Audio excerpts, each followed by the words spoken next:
Hello, everybody! Welcome back to JJ Sometimes Be, and man, has it been a great Jurassic weekend. So many things have happened. Battle at Big Rock was released, and images of Mattel's new wave of toys has just been released. Keep an eye out for my Battle at Big Rock review, because that will be coming in soon. And today we're going to look at those Mattel figures that have just been released, picture-wise. Before I get started, I want to shout out Jurassic Outpost. I just want to credit them for having these pictures. Check out their website for a more in-depth description of the toys. So taking a look at the first one will be the Control and Conquer Carnotaurus. I believe this is going to be their main toy this following year, which seems to have new articulation for the Carnotaurus figure we previously had. Looking at the picture, it seems to have a new paint job. I think I like it better than the one that we had for the Action Attack assortment.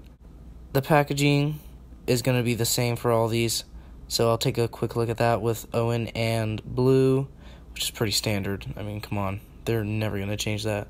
A difference in sculpt is the tail. It looks a lot stumpier than the previous Carnotaurus rendition that we had, and even in the advertising pictures, when it's not in the box, it seems to have the old Action Attack Carnotaurus tail, but this one just looks stumpy. Looks a lot stubbier. The Carnotaurus are going to be in the $30 range, so get your wallets ready. I don't know if I'm going to get this. I already have the Carnotaurus, maybe if it goes on sale. Next up, we have the Massive Biters Tarbosaurus, which pictures of it was released earlier in the year, along with the new Extreme Chopping T-Rex, which is in new colors, which I am definitely getting because I love those colors and I love that figure. But this Tarbosaurus was released already, picture-wise, and I don't think I'm going to pick it up. Those spikes look a little goofy.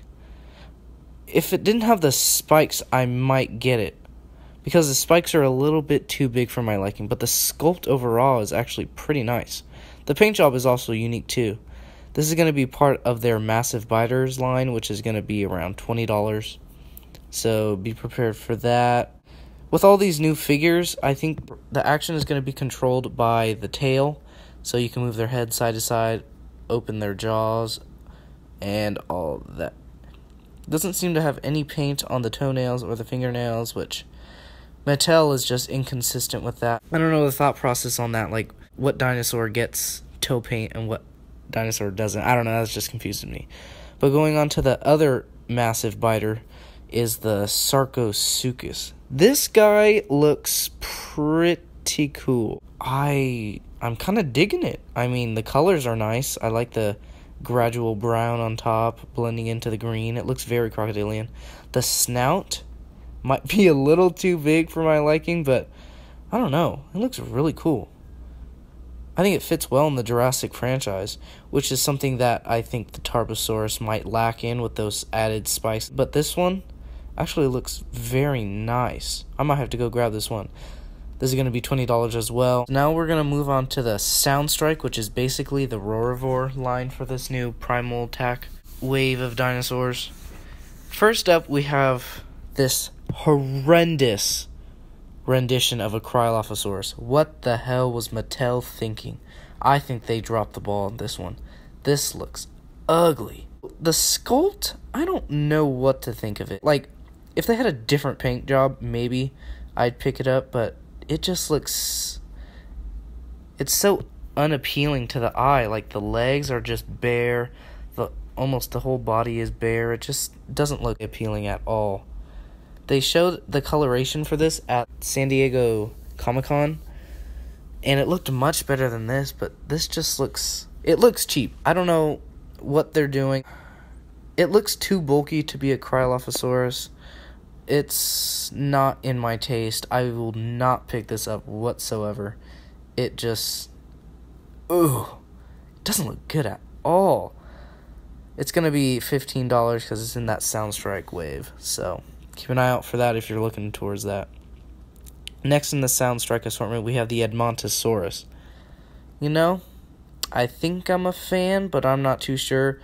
This is the Edmontosaurus look that we had when the first Jurassic World came out, and it had that website with all the dinosaurs. The picture shown was drawn by Julius, whatever you pronounce his last name as, for part of the website, which has no correlation with what the dinosaurs look like in the actual films, as you can see with the Parasaurolophus and the Parasaurolophus in Jurassic World. This is a little too scientifically accurate for my taste for a Jurassic dinosaur, which I think is funny because it does have that new head crest, but I just don't picture this as being a Jurassic dinosaur. Jurassic dinosaurs contrast with the real-life dinosaurs, but hey, I like the colors, I like the sculpt, so I might be picking this up. I haven't picked up the Parasaurolophus yet. I don't know when I will or if I will. It just, whenever I see it, it's not quite there for me. So maybe I'll pick this up. It's going to be $15 as well. Maybe it'll have a headbutt action.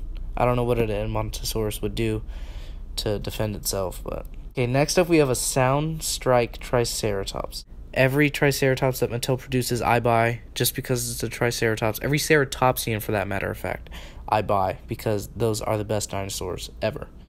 This one has to be one of the most confusing Triceratopses they have ever released. Being a Sound Strike, I would have thought they would have used the body from the Roarivore line, because that has the sound box at the bottom. But turns out they're using the dual attack Triceratops. They use a new different mechanism where you twist the tail and it rotates the head, which looks very out there, but I love it. And the paint job, I mean, in the promotional pictures, when it's not in box, it's completely brown and beige and gray looking, and going into the box, it's got grays, greens, browns, like dark poo green. It looks cool. I'm definitely gonna get it. It's just different. Like, the frill was painted in a way that's never been before, with like an airbrush just covering the tip of the frill. It's got some underbelly paint, which we haven't seen in a Triceratops yet from Mattel. Also, the beak is not painted. That's weird. I don't know what they're doing with that, but I mean, I'm gonna pick this up obviously because it's a Triceratops. Moving on, we have another Sound Strike dinosaur, which is the Pteranodon.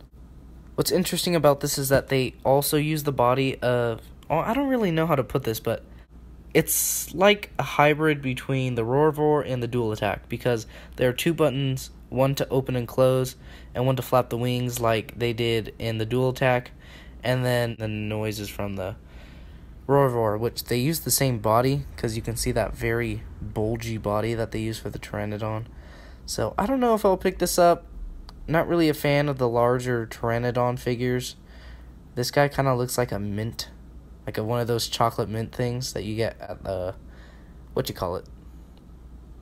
Oh crap.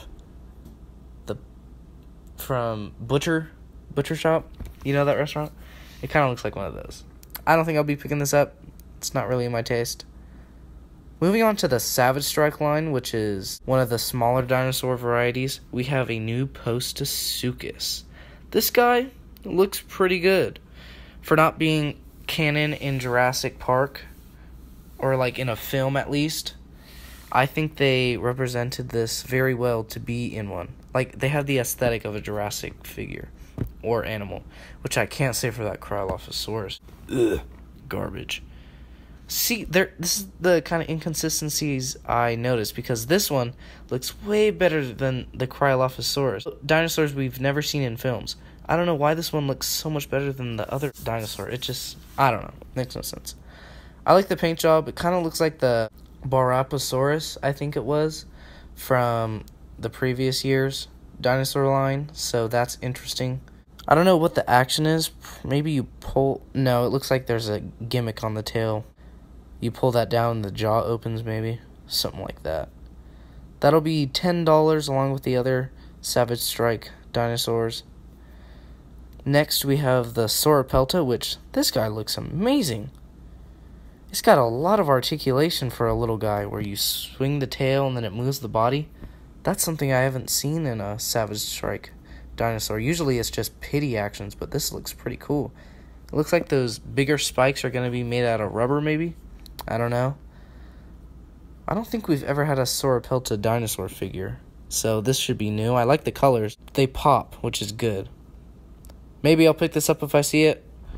but it'll be $10. Then we have a Savage Strike Velociraptor, which honestly looks like Charlie from the Raptor pack. It looks better than the Charlie that we were given as part of the Attack Pack line. I might pick this guy up. It's $10. We also have another repaint of a Pachycephalosaurus, which looks like it's based off the Jurassic World website dinosaur art, which is kind of cool. It looks very natural. That's what I have to say about that.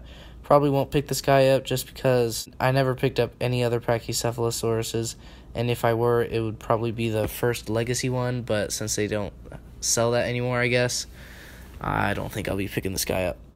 Then we have the Attack Pack Assortment, which looks like a strange bunch. We have 3 repaints. We have a new reddish orangish Rhamphorhynchus, which I think looks better than the original one that they came out with. I like the red. I don't think I'll be picking it up though. I will definitely be picking up this Minmi. I like the first release of the Minmi. I thought it was really cool, and with these colors, it looks way better. I love the white and the kind of reddish color. I think it looks great. Noticing this now, they have the back spikes painted, which is what the Minmi lacked. I don't know if they'll keep that there because these promotional pictures always differ from the actual product that is released, so I guess we'll just have to wait and see. Then they also have this beautiful repaint of this Dino Rex. This looks better than the first 2 releases. I'm digging this. I'm definitely going to pick this up. I picked up the orange one, and this one just blows that one out of the water. That's amazing. Then we have this new dinosaur. It might be a Coelophysis, maybe? I don't know. It's some unnamed theropod that I haven't seen from Mattel yet. I like the colors, though. I like the brown and the white underneath. That looks really cool. I might pick that guy up. And then we have 2 repacks, apparently. One of the Protoceratops and one of the Herrerasaurus. I have the Protoceratops, which I don't know why they're using this one. I thought the Dino Rivals Protoceratops was far superior. But they're repackaging the green Herrerasaurus, which I didn't pick up. I wanted to. I had 2 chances of getting it, but I'd left it. Maybe I'll pick it up this time, who knows?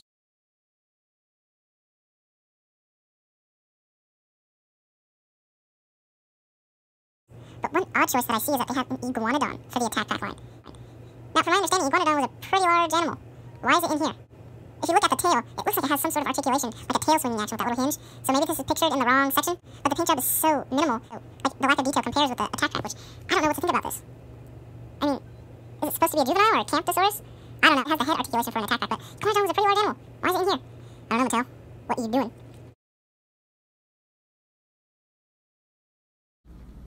So next we have new battle damage dinosaurs, and I'm loving it. They have a repack of the Stiggy, which, I mean, come on, really? People still like the Stiggy? But then we also have a repaint of this new Velociraptor, which I love the colors. I think I'll get this if I see it in store. Then we also have a new repaint of a Triceratops, which, Triceratops, definitely going to buy it if I see it. Or I'm definitely going to buy it online, either way. I don't know if the paint job will look like this in the final product. It looks a little too dynamic for Mattel standards. I hope this paint job is what we see on shelves. It reminds me of the old Playmobil Triceratops, if you guys remember that. But I really love this paint job, and I can't wait to get my hands on it. Next, we have an unidentified Theropod. I really like the paint job on this guy. This guy looks really cool.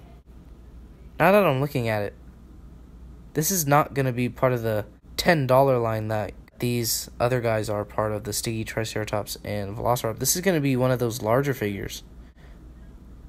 Oh, it's just scaled down to fit in this picture. But I don't know what dinosaur this is. We'll have to wait and see. But I think it's going to be a larger dinosaur, like the Albertosaurus or Spinosaurus. So we'll wait and see for that. We have the Miniblind Bags. I love the Mattel Miniblind Bags. So we're getting a repaint of the Pachyrhinosaurus. Then we're getting a repaint of the Parasaurolophus, which looks like the prototype of the original mini Parasaurolophus that was going to be in that Legacy collection one.